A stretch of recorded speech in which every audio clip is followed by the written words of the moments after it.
So we're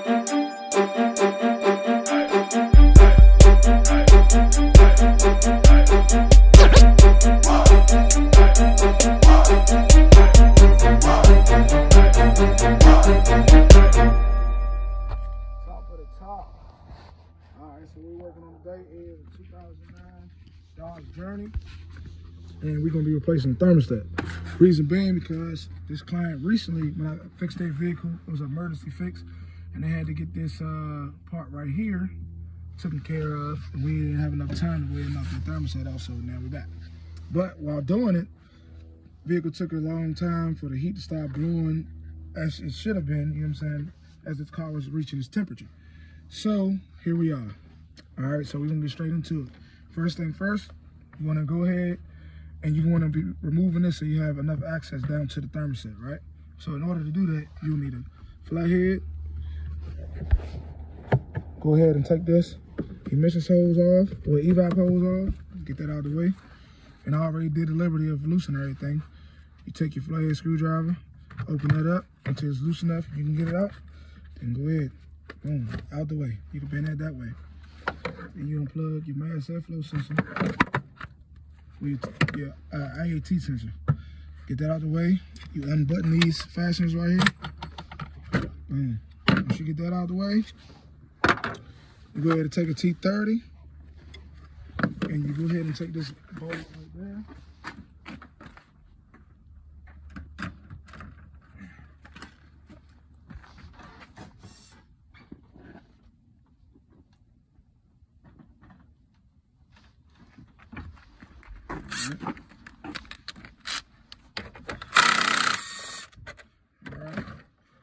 Always keep your tools handy.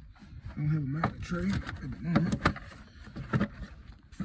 Let's get down there. Go ahead and shimmy that up. Once that comes up, get your flathead again, or flathead or cat claw, and go ahead and pry this up. Be careful because sometimes they tend to pop, or they be so old from the heat and stuff like that, so they get stuck in there, and it make it hard for you to pry that out. As you can see, get some dice.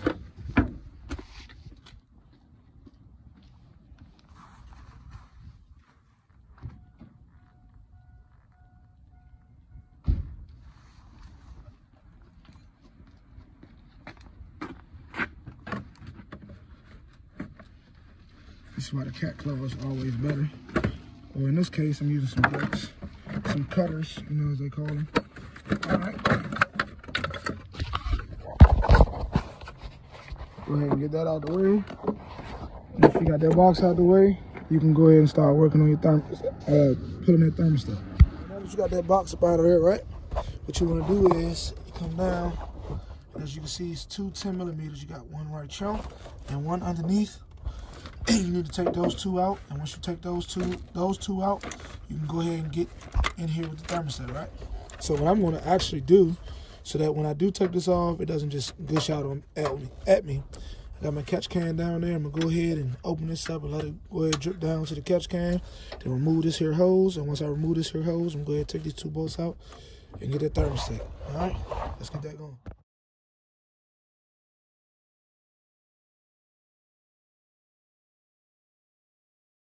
All right, and now that we got that up out of there, you know, we can go ahead and start to put the process of putting everything back together. First thing first, before you put that back in there, I want you to know something. You need to clean this maintenance surface. It's not that bad. This one's not that bad, but I've seen worse, be corrosion and stuff like that. And what that causes is you can have a half seat, or even worse, you know, you can cause the gasket not to set in place with these.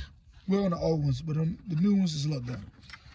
All right, so don't worry about putting it back in there wrong or anything like that, because you have an indicator right there. You know, this indicator is going to show you exactly how to put it back in.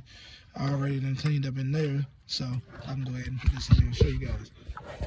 So what you can do is look for the indicator right here. It's like it sits. You're going to see that. And mine is right here, and yours should be too. All right, so you go ahead and turn that to where it goes. Once you get it there, Let's go ahead and pop that right in there. And you want to push down around the edges so it sits in there clean. All right. And there you go. And once it's flat all the way around, you can go ahead and clean the other side of the mating surface, like I told you guys. And then once you do that, you go ahead and put that back in there, tighten those two bolts up. You do not need to go over 13 foot-pounds in there with torque, because if you over torque it, it's plastic, it will break. All right. And that's that's one more thing that you have to worry about. You don't want to do that. All right. So let's go ahead and, like I said, put that back in there, tighten everything back up, and go ahead and start the burping process. All right. Let's go. All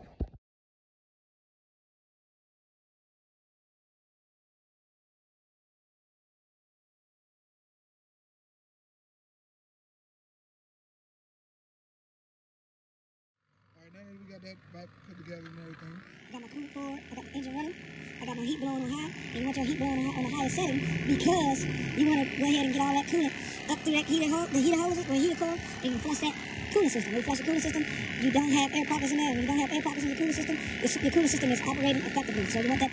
That's the sole purpose of burping your coolant. Excuse me. I'm sorry. So while we got this running, and I can see that the old coolant, the coolant that was still in there, is mixing with the new coolant, so I know that my thermostat is open.